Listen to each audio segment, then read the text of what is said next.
శ్రీ గురుభ్యో నమ. హరి ఓం. ప్రజాభ్యో యోగక్షేమ. అందరికీ నమస్కారం. ఈ పరాభవ నవ సంవత్సరంలో ఈ శని గోచార ఫలం ఎలా ఉండబోతోంది అని చూద్దాం. ప్రతి రాశికి కూడా ఎలా ఉంటుంది అంటే చాలామంది భయపడిపోతూ ఉంటారు.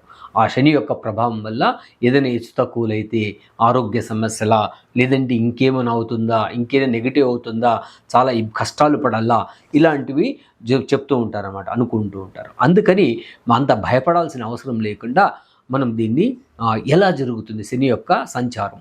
ఇప్పుడు మేషరాశికి మన నాడీ జ్యోతిష పద్ధతి ప్రకారం దీన్ని చెప్తూ వెళ్తాను అనమాట. ఈ మేషరాశికి 12వ ఇంట్లో ఈ శని యొక్క సంచారం జరుగుతుంది. 12వ ఇంట్లో ఉంటే తరచూ ప్రయాణాలు, అదేవిధంగా కాళ్లకు సంబంధించినటువంటి సమస్యలు రావడానికి అవకాశం ఎక్కువగా ఉంటుంది. పాదాలకు సంబంధించినటువంటి సమస్యలు వస్తూ ఉంటుందన్నమాట. అదేవిధంగా నిద్రాభంగం అయ్యే కూడా అవకాశం ఉంటుంది.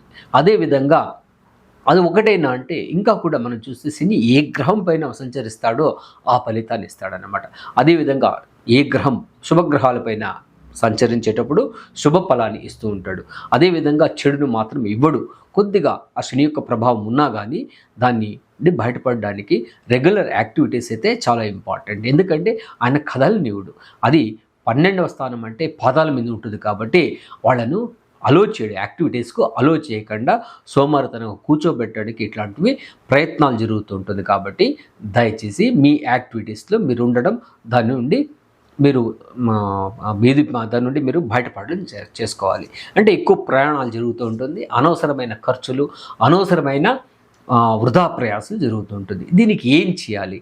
అక్కడ మీనరాశిలో ఉన్నప్పుడు ఆ శని యొక్క కవచాన్ని, శనిగ్రహం యొక్క పారాయణాలు, శని గ్రహం యొక్క జపము, శని యొక్క ఈ తైలాభిషేకాలు, అదేవిధంగా శివాలయంలో ఈ నువ్వుల నూనెతో అభిషేకం చేయించడం, ఇలాంటి చేస్తూ వస్తే శని యొక్క దోషాలు తొలగిపోతుంది. అదేవిధంగా కూడా ఈ వృద్ధులకు ఏదైనా సహాయం చేయడం, వాళ్లకు పాదరక్షలు తీసి ఇవ్వడం, గొడుగులు ఇవ్వడం, ఇట్లాంటివంతా కూడా చాలా మంచి ఫలితాలు ఇస్తారని తెలియజేస్తూ, అనవసరంగా ఈ శని మాకిదో ఏళ్ళనాటి శని వచ్చేసిందని భయపడాల్సిన అవసరం అయితే లేదని తెలియజేస్తూ, సర్వే జనా సుఖినో భవంతు, సన్మంగళాని భవంతు.